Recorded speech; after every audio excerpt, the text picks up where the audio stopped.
ನನ್ನ ಮನದೊಳಗಿನ ಪ್ರಶ್ನೆಗಳ ಸಂತೆಯಲ್ಲಿ ಕಳೆದು ಹೋದ ಕ್ಷಣಗಳ ಹುಡುಕುತ್ತಿರುವ ಆಸಾಮಿ ನಾನು. ಆ ಪ್ರಶ್ನೆಗಳಿಗೆಲ್ಲ ಉತ್ತರ ಸಿಕ್ಕಿದೆ. ಇನ್ನು ಇದರ ಅವಶ್ಯಕತೆ ನನಗಿಲ್ಲ. ಇಂದು ಆ ಉತ್ತರಗಳನ್ನೆಲ್ಲ ಚಿತ್ರಿಸುವ ಸಾಹಸಕ್ಕೆ ಕೈ ಹಾಕಿದ್ದೇನೆ. ಇಂತಿ ನಿಮ್ಮ ಲಕುಮಿ.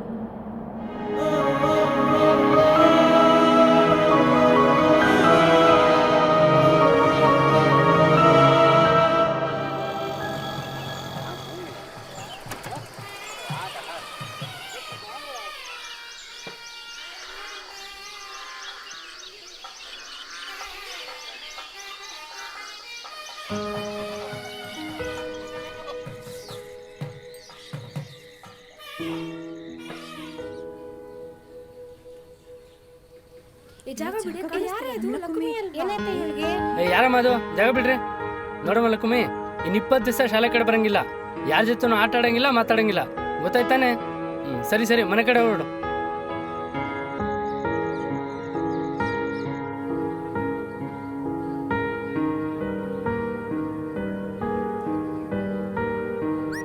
ಏನ್ಲಾ ಲಕ್ಷ್ಮಿ ದೊಡ್ಡವಳಾಗ್ಬಿಟ್ಟವಳೆ. ಇನ್ಮೇಲೆ ಬೀಡ್ಸ್ ಹೊಡಿತಾ ಇರೋದೇ. ಹಂಗಂದ್ರೆ ಏನಣ್ಣ? ಸುಮ್ಕಿರ್ಲ, ದೊಡ್ಡವನ ಬಿಡ್ತಿ ತಿಳ್ಕೊಂಡ್ರೆ.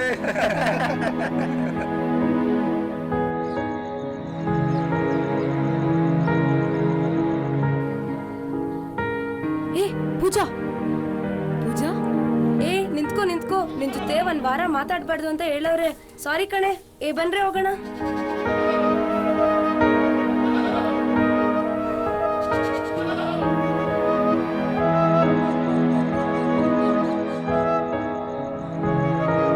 ಲಕ್ಕುಮ್ಮಿ ಮೈನರ್ ಬಿಟ್ಟವ್ರ ಇನ್ನೇನು ನಮ್ಮ ಪರಮೇಸಿಕ ಇಲ್ಲಿ 3 ಗಂಟೆ ಬಿಕ್ಸ್ ಅಲ್ಲೇ. ಹುಡುಗಿ ಒಪ್ಬೇಕಲ್ಲ ಸರೋಜಕ್ಕ. ಅವೆಣ್ಣು ಹುಟ್ಟಿದಾಗ್ಲೇ ನಮ್ಮ ಪರಮೇಸಿಗೆ ಅಂತ ಪಿಕ್ಸ್ ಆಗಿತ್ತು ಕಣ್. ತಕೋ ಹೊಸೀರು, ನಮ್ಮ ಅಣ್ಣಂತ ಹೋಗಿ ಮಾತಾಡ್ಕ ಬಂದ್ಬಿಟ್ಟೇನು.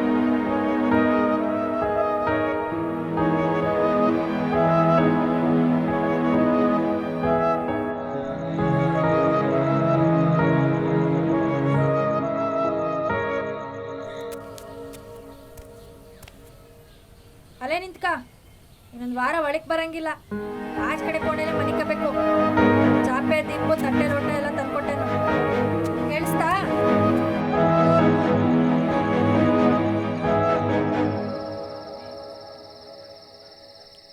ಅಪ್ಪಯ್ಯ, ನಾನು ಈಗಲೇ ಮದುವೆ ಆಗಲ್ಲ ಅಪ್ಪಯ್ಯ.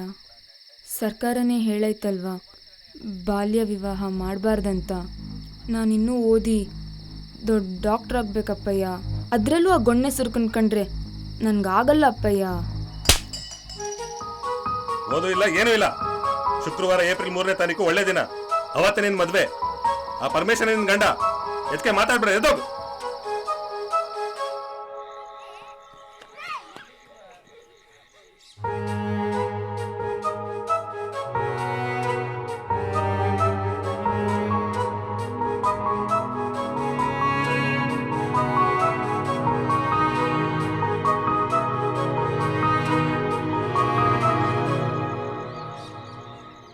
ನೋಡ್ಕುಸೆ, ನೀನೀಗ ದೊಡ್ಡೋಳಾಗಿದ್ಯಾ. ಹುಡುಗರು ಕುಟೆ ಆಡಂಗಿಲ್ಲ, ಮಾತಾಡಂಗೂ ಇಲ್ಲ. ಮಾತಾಡೋದಿರ್ಲಿ, ಕಣ್ಣೆತ್ ಕೂಡ ನೋಡಂಗಿಲ್ಲ ಕಣವ್ವ. ಅವ್ವ, ನಂಗೆ ಬ್ಯಾಡವ್ವ ಈ ಮದುವೆ. ನೋಡವ್ವ, ನಿಂಗಾರೆ 14 ವರ್ಷಕ್ಕೆ ಮದುವೆ ಮಾಡ್ತಾವ್ರೆ. ನನಗೆ ಮೈನೇರಿಯಕ್ಕೂ ಬುಣ್ಣಿಲ್ಲ. ಅದ್ರಾಗುವೆ ನಮ್ಮ ಪರಮೇಶಿ ಅಂತ ಹುಡುಗ ಮತ್ತೆಲ್ಲಿ ಸಿಗ್ತಾನೆ ಹೇಳು. ಈ ಓದುಗಿದು ಎಲ್ಲನೂ ಬಿಟ್ಬಿಟ್ಟು ಸುಮ್ಕೆ ನಮ್ಮ ಅಳಿಯಂದ್ರು ಸೇವೆ ಮಾಡ್ಕೊಂಡು ಆಯಾಗಿರು. ಈ ಯೋಚನೆಗಿದ್ನೆಲ್ಲ ಬಿಟ್ಬಿಟ್ಟು ಮನೆಗೆ ಹೋಗು. ಅವ್ವ, ನಿಂತ್ಕೊಳ್ಳವ್ವ.